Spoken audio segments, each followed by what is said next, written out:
बुद्धिमान कौन? सहस्त्र बुद्धि और एक बुद्धि की कहानी। एक ताल में मछलियाँ तो बहुत सी रहती थीं, पर दो मछलियाँ ऐसी थीं जिनका नाम उनकी बुद्धि के लिए पूरे ताल में फैला हुआ था। इनमें एक को शतबुद्धि और दूसरे को सहस्त्र बुद्धि कहा जाता है, क्योंकि एक अक्ल के मामले में 100 के बराबर थी तो दूसरी 1000 के बराबर। उनकी दोस्ती एक बुद्धि नाम के एक मेढक से हो गई थी, जो अक्ल के मामले में उनसे बहुत ही कम बुद्धिमान था। वे तीनों घड़ी दो घड़ी के लिए तालाब के किनारे बैठकर कुछ कथा कहानी सुनाते और फिर पानी में डुबकी लगा जाते। हुआ यह कि जिस समय इनकी बैठक चल रही थी, उसी समय कुछ मछुआरे सिर पर मछलियां लादे उधर से निकले। उन्होंने उस ताल को देखकर सोचा कि इसमें मछलियां तो बहुत अधिक है, पर पानी बहुत अधिक नहीं है। उन्होंने तय किया कि अगले दिन सुबह आकर वे इस ताल में मछलियां मारेंगे। उनकी बातें सुनकर सहस्त्र बुद्धि ने हंसकर कहा, दोस्त, घबराने की कोई बात नहीं है। किसी की बातों से ही डर जाना क्या ठीक है? इसलिए जी कड़ा रखो, तुम देख लेना, इनमें से कोई यहाँ आने वाला नहीं है।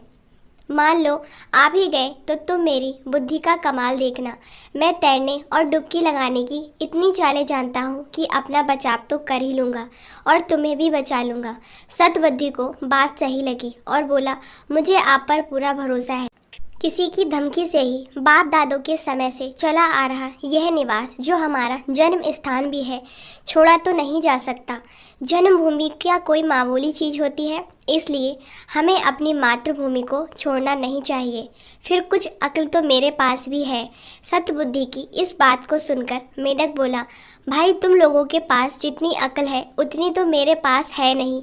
मैं ठहरा इकलौती बुद्धि का प्राणी, इसलिए मैं आज ही रात को किसी दूसरे ताल पोखर में चला जाना चाहता हूँ।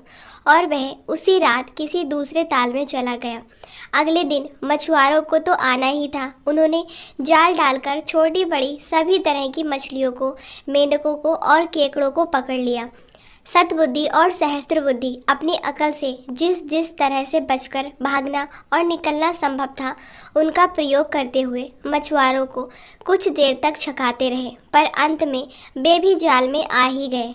शाम ढलने को आई थी। मछुआरे बहुत खुश थे। दूसरी मछलियों को तो उन्होंने टोकरों में भर लिया, पर सहस्त्र बुद्धि और सतबुद्धि कुछ बड़े और भारी थे, इसलिए सतबुद्धि को तो एक ने अपने सिर पर डाल रखा था और दूसरे ने सहस्त्र बुद्धि को लटका रखा था। जब मछुआरे उस ताल के पास से जा रहे थे जिसमें एक बुद्धि मेढक चला गया था, तो उसने अपनी पत्नी से कहा, प्रिय, तमाशा तो देखो, वह जो सिर पर टंगा जा रहा है वह सतबुद्धि है और जिसे मछुआरे ने लटका रखा है वह सहस्त्र बुद्धि है।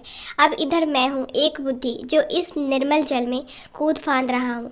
दोस्तों, कभी कभी अपने को बहुत ज़्यादा बुद्धिमान समझने वाले लोग भी धोखा खा जाते हैं। कभी भी अपनी अक्ल पर ज़रूरत से ज़्यादा घमंड नहीं करना चाहिए, बाद में यही हश्र होता है। आशा करती हूँ दोस्तों आपको ये कहानी पसंद आई होगी। कहानी पसंद आई है तो वीडियो को लाइक, शेयर और कमेंट ज़रूर करें। अगर चैनल पर नए हो तो चैनल को सब्सक्राइब जरूर कर लीजिएगा। वीडियो को पूरा देखने के लिए धन्यवाद।